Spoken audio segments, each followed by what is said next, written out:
Hey guys, welcome to an interesting video on Wild Rift. So they're back with a Samira updated complete guide, and I know you guys probably saw this one coming because obviously, with the buff SHIELDBOW, it's one of Samira's best items, but it kind of sucked as an item before, so it wasn't really in her build, but now it is. Of course, before we jump into our loadout, don't forget to, of course, check out Samira's basic guide for her skills, leveling order, tips and tricks, as well as some combos. Of course, combos are really important on Samira, and I'll put that video up in the cards above. So jumping straight into the build. Basically Samira mainly wants, lifesteal, aka physical vamp or omni vamp, and attack damage. So basically we're gonna start off with our gluttonous greaves. Obviously the lifesteal boots, you get omni vamp, you get attack damage. And then you go into SHIELDBOW first item. Now, honestly, you could go for SHIELDBOW later if you want, but I found personally that playing Samira, SHIELDBOW first item is actually really useful because of simply the fact that whenever you are going in with your ultimate, you're going to be in the middle of the enemy team to do damage. And this means you're going to be taking a lot of damage in return, which is the main reason why you want a lot of lifesteal, so that you can basically regain your health as you're in your ultimate. But also, of course, you take a lot of damage, so your SHIELDBOW is going to basically proc every time you go in. And this is, of course, going to give you that extra shield, which is, of course, going to allow you to survive better and perhaps get more kills and get more resets and stuff. So SHIELDBOW really good stats, of course, the shield passive. And then, of course, we go for Bloodthirster Nick. So Bloodthirster is a completely busted item for Samira because it gives her so much AD, 50 AD plus, extra AD if you're above 50% health, which you will be at the start of the engage, but probably not by the middle or the end of your ultimate. And you get the physical vamp, the 12% physical vamp, of course, as we said. That's obviously what you want. Then, of course, we go for IE, more AD, and of course, increasing your crit damage. And finally, as your last crit item, the Mole Reminder, which is going to give you additional, AD. Of course, you have the Armor Pen as well as the Grievous Wounds. So, of course, you can go for the Mole Reminder earlier if you need to, and IE last, or you could technically swap, the order around of these items. But this is my preferred order as a default. And for your last item, you want to go for some defensive option. Now, I personally actually found that Amaranth Twin Guard is actually a really good item on Samira. It gives you, that extra tankiness that you need in the middle of the enemy team. And I really think that this is really good item on Samira, but it's just that you have to play her in a very specific way. Because normally you want a fast combo on Samira and go straight in. With Twin Guard, you kind of have to adjust your playstyle a little bit, where you want to get 1 or 2 auto attacks on the enemies first to kind of get your Twin Guard stacking up, and then you go in a little bit later. In the gameplay later, I don't actually get all the way to Twin Guard, but that there is a video on my channel on Twin Guard on Samira, from way back when Twin Guard first came out. So you can check that out if you want to, see more on Twin Guard. Of course, some other item options. We have our GA for the revive. Armor, Death's Dance is a pretty okay item on Samira. You reset and you proc Death Dance pretty often. And for, if you're against an AP heavy team, you can go for a Spirit Visage, which is also going to increase your healing effects, which is going to be really good. Or a little bit more offensive, you can go for Maw, which gives you 55 AD.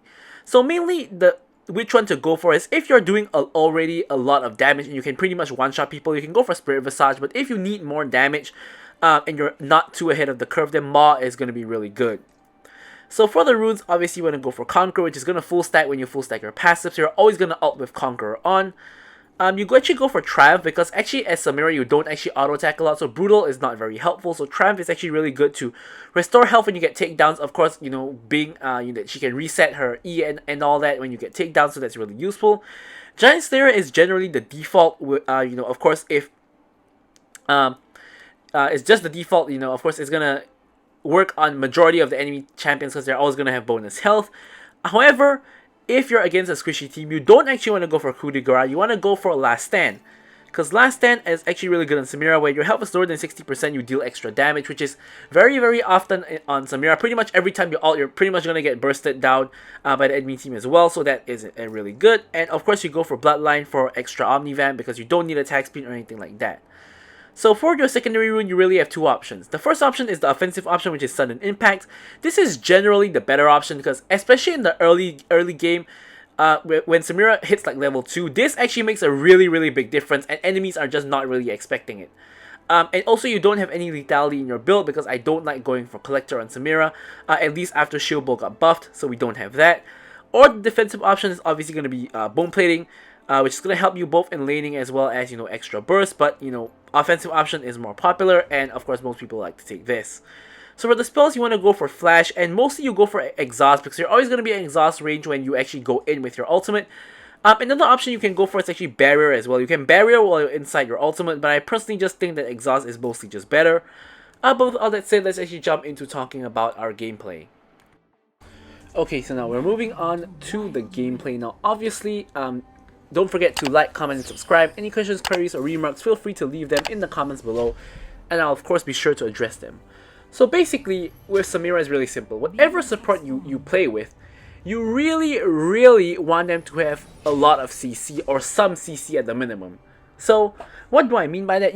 Most of the time this means tank engaging supports, like champions like Leona, like Nautilus, these kind of champs that have like 3 forms of CC. Amazing for Samira. Allows you to of course get your passive, dash towards your enemies, and of course just get good combos and engages for you, and then you can of course just follow up with your own combos, and life's good. But you can also play with enchanters. So what do I mean? Like examples, well, like Nami, for example. Nami has her Q, her ultimate. There's a decent amount of CC there, 2 forms of CC, especially that can hit multiple members of the enemy team. That's pretty good as well. Janna actually used to be really good for Samira because her knockup was actually really long. But the new Janna with the double tornadoes, I played with Janna like on 2 games. I actually think that Janna isn't actually that good with Samira anymore, because the knockup lasts for so short that you have to be either already in range or very close to range to actually follow up on the knockup. If not, it's not gonna work. So here Leona's gone in. I exhaust the Jinx, and I'm just going in on her basically, and I kill her, and I get the reset. I'm just blasting down the Malphite, but obviously we're not gonna kill him. He's a little bit too tanky. But yeah. So this is one of the main reasons why Sudden Impact is really good. Without Sudden Impact there, I was not going to be able to kill her. That extra 13 lethality I got when I was at level 2 actually makes Samira's level 2 very strong. Now, Samira has a really big level 2 power spike because of Sudden Impact and her E. And if you're playing with another champion that has a really good level 2 impact, or power spike, I should say, like Leona. Leona gets her E and her Q, so 2 forms of CC, a gap closer at level 2. We can combo those abilities together with ours, and we can easily score a kill on a immobile champion like Jinx. She tried to ghost and flash, but she still died. That pretty much just sums up the entire situation. Of course, she was kind of overextended, which is the whole idea why we made the play in the first place. So we are getting a little bit of hit already. We completed our lifesteal boots. Now the Malphite actually did a really high level trick here, which is to hold the wave outside the tower. He actually used like half of his health bar to hold the wave outside the tower. So now the wave is stuck outside the tower, and we have to walk up to actually get the wave. Now unfortunately though, Malphite was really smart about the situation, but Jinx is not. Jinx is just pushing the wave back out, and we're not going to be able to farm safely either under or near our tower. Now here you can see Darius is coming in, so is Nunu, so it's becoming a party. Both junglers coming in with the ganks. Here I hit my A rank. I'm just flashing away. I don't have my ult anyway, so it doesn't really matter if I hit S. Nunu tanks a tower shot but uses his ulti to shield. Darius actually picks up a kill, but he has to run because he's now 1 HP. Leona tries desperately to get the kill onto the Nunu, but unfortunately looks like she doesn't get it. She actually gets a stun on Malphite combined with the pull from Darius. She survives. Yasuo is now coming, and so is the mid laner. Yasuo flashes the Leona out. Leona somehow survives and doesn't get ignited, and Leona's now on 1 HP. Darius is now on critical HP as well. And Seraphine's pretty low. I'm getting back into the party. I've revived from my death, and this is just a super long extended play. But at the end of the day, our team pretty much just comes out on top, especially so many people surviving, and we got some kills as well. That pretty much just turned out really well for my team overall. So anyways, regardless, now I'm coming back to lane. Jinx now has the same items as me, because she has gotten her gold as well. But it's obviously it's not too much of a problem. Jinx in the early game is not too big of a threat. Samira is a lot bigger threat than Jinx in the early game, and really with Samira, your ideal scenario is you want to snowball the game. It's sort of like a Katarina scenario. You get like a few kills in the early game, especially if you don't die. Like if you're like 3-0 in laning phase, you can pretty much just take over a game because you're gonna have enough damage to pretty much one-shot people with your combo, as long as you can actually combo correctly, and especially if you have someone to CC for you. Now, of course, with Samira, it's not just your support that has CC that's going to be good for you. If your team has CC in general, it's just going to be good. Like, for example, here we have, like, Seraphine, like, her ult or her double E. You have Darius hook, you have Fizz ult. Of course, you could have, like, other champions, like, for example, Set. He has his E and his ult, or, like, so many champions have CC. You generally want to look for those kinds of champions. Another amazing champion that works well with Samira is actually Morgana, because Morgana's root lasts really long, so it's really easy for you to actually follow up on that. And also she has a black shield, so you can be immune to CC when you're out. If she shields you correctly, like right before you go in, you're gonna be CC immune in your ult, so you cannot be interrupted. And I've actually played with Morgana on with Samira recently, and that's pretty much what we did. And you know, we just rolled over everyone. So here, Jinx gets caught again. Malphite actually comes in with the ulti. I'm at A rank. I'm trying to get to S, which I do. But unfortunately, Jinx has run far away enough that I'm not able to catch her. She's now pretty low. Malphite's really low as well. And now Darius is actually here to join the party. And we're trying to find a way to actually kill them. Jinx is pretty much just 1 HP here. I can actually dive her under the tower. So long as Leona tanks it, and we're actually going for it, but Jinx actually completes the recall out of vision. So instead we're gonna dive the Malphite, who's like basically like a secondary prize. You know, we at least got someone, so we get the kill onto the Malphite, and Jinx, you know, head back. So we're gonna actually get some plates. So now here a kind of tragedy happens. So here I'm actually kind of distracted in real life. I was, you know, attending to some real life matters, and I didn't notice Jinx is back. I'm just AFK hitting the tower here. So Jinx in the meantime is AFK hitting Leona here, and Leona actually gets pretty low, so Jinx is just blasting her down. I tried to actually get close to her because my W cooldown was coming up to block one auto attack, but unfortunately Leona dies, and that basically means that I end up dying as well because Jinx gets the reset, and I don't quite have enough to finish off the kill on the Jinx. Pretty close though, so not the worst scenario in the world, but hey, you know, sometimes real life comes for us when we're playing Wild Rift, and you know, it is what it is. So here we do end up getting a pretty much needless death, and we pretty much got Leona killed as well. So it's kind of like 2 free kills for the Jinx, which is actually honestly kind of game changing. Like Jinx is now pretty much on the same goal as us, and she's gonna even get more because she's gonna get some tower plates. So it is kind of a really bad situation, but you know, it has already happened, so we're gonna see what we can do about it. Jinx has got the entire first tower. She's now like 300 gold up on me. However, she's sticking around for some reason. Malphite is here. I'm trying to catch the Jinx. She puts some pretty bad traps. I'm just going to flash over, finish off the kill onto her. I get the S rank. I'm going to ult the Malphite. Now, Malphite is a really tanky chap. He takes the full ult, doesn't die. We actually finally managed to finish off the kill onto him. And we get back our ultimate, and we're going to ult again to go for Nunu this time. And Nunu flashes our Q, but we are able to just pretty much auto attack him and get the kill. If he survived any longer, I would have just died to the tower, whether or not I got the kill on him. But it ends up working out pretty well, and I actually get all 3 kills, which pretty much makes me super duper fed. And notice here that okay, you probably did notice it because the tower shot just did a lot of damage, but the shield bow actually procced and protected me from the tower shot, and without it I would literally be 1 HP, because it is like a 300 HP shield if I'm not mistaken. So yeah, that shield bow tanked a lot of damage, which is the main reason why I like taking shield bow as like my first item. Of course, Bloodthirster, you get more pure damage and more pure like lifesteal, but with shield bow you get the extra shield, so it's also really good. It's kind of dependent on a little bit on your personal preference as well. Like if you're more aggressive, you know, aggressively oriented, you know, maybe Bloodthirster first item would be better for you. But I mean, honestly, if you're playing Samira, you're gonna be an aggressively oriented player in the first place, just because of the nature of how Samira works.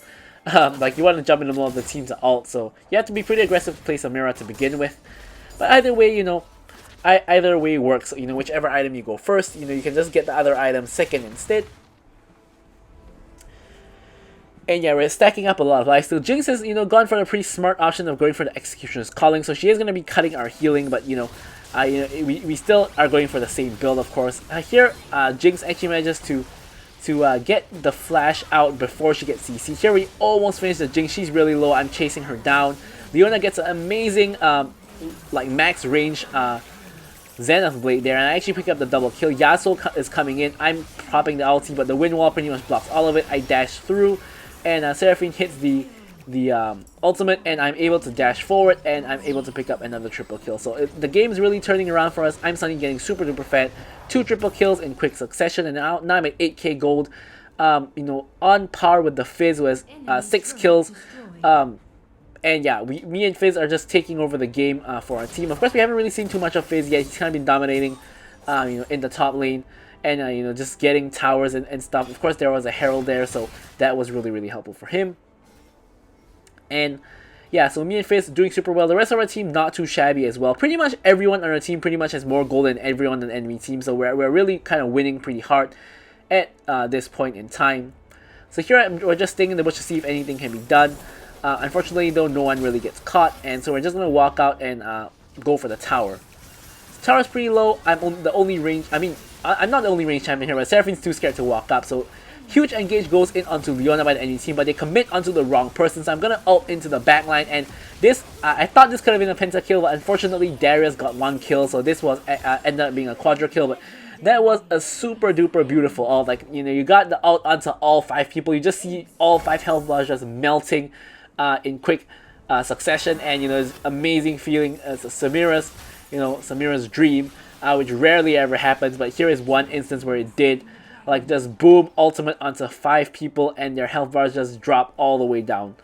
And now, out of nowhere, you know, from being 2-2, we're now suddenly 12-2, which is a huge amount of gold for us, and we're super duper fan now at over 10k gold. We've completed, of course, our 2 core items of SHIELDBOW and Bloodthirster, and now we can of course go for IE, and we already have like 2 of the components for IE. And of course, as I mentioned, you could go for a Maul Reminder earlier if you want to. There is a lot of lifesteal on the enemy team. There's of course Jinx, there's Yasuo, there's Vayne, and you know, Malphite and Nunu are both tanky, so there isn't a decent argument to go for an earlier Maul Reminder. But I honestly, I was just banking on pure damage because I'm already so fed. Like, just getting more damage from IE is just gonna seal the deal. So we get the kill on Malphite, we get the reset, and we get another reset. We're going in again, we get another reset, we get another reset, and we're going in again. And honestly here, I don't even think I needed to flash. I think if I tanked 1 more Tara shot, I wouldn't even die, but I didn't really want to take any risks, so I'm just gonna flash out. And that's pretty much a unofficial quadra kill right there, just getting resets and resets. That's like another one of Samira's dreams, just getting resets non-stop. But you know, it's pretty much like what Katarina wants as well. So here Nunu just runs straight at us, and he's taking a lot of damage, but he is a really tanky guy, so he's not gonna die now. My Leona and my Darius both are now at like 1 HP, so they're both running away, and so am I, and Seraphine as well. The Jinx ulti is able to stop the Leona's back, but doesn't quite kill her. Nunu goes on me alone, and his team isn't here. He lays down a decent amount of CC, and Malphite now comes in, but unfortunately I've already stacked up my passive, and now I basically just reset on everybody. Seraphine takes the kills. Doesn't really matter too much. I already have like more than enough kills. Seraphine taking some kills at this point is fine, and you know, because I want my teammates to get fed as well. I'm more than fed enough, so I'm complete my IE at this point, and yeah, basically you can see how we can just take over games. However, there's a very easy way that we can die, and it's pretty much just getting chain CC. Like, the enemy team has a really decent amount of CC. They have Malphite ult, they have, you know, Nunu, Root, and knock up with his snowball. They have, you know, Vayne Condemn, they have Yasuo Tornado, Jinx Traps. Like, basically every team member on the enemy team has CC, but not a lot of them can really interrupt my ultimate. It's really only kind of Vayne's Condemn and like Malphite's ult that can, you know, really interrupt my ultimate, because it's really unlikely that Nunu's gonna snowball me in my ultimate. And speaking of which, here we try to go in, but here you can see we get chain CC'd by you know, pretty much a lot of stuff, and we just pretty much evaporate. We just die. So exactly as I was trying to explain the situation, that's exactly what just happened. So we get chain CC'd, we die, and of course this is pretty bad because we're the most fed member of our team, but you have to remember that our team is pretty fed as well. Like, you know, we still have a very fed Fizz, and you know, every one of my team members are like at least 2k gold ahead of the enemy team, their enemy counterparts. So really, I die, it's kind of bad, but in reality, you know, my team's still gonna win. They're still like, you know, where our team as a whole is like 16k gold ahead. Like, there's no way we lose this anyway, and here my team finishes off you know, the rest of the kills, and we are able to finish the game right as the enemy team respawns, and we get you know, the victory. So as usual, I'm gonna leave you guys with the stats. Thank you guys so much for watching the video, and goodbye.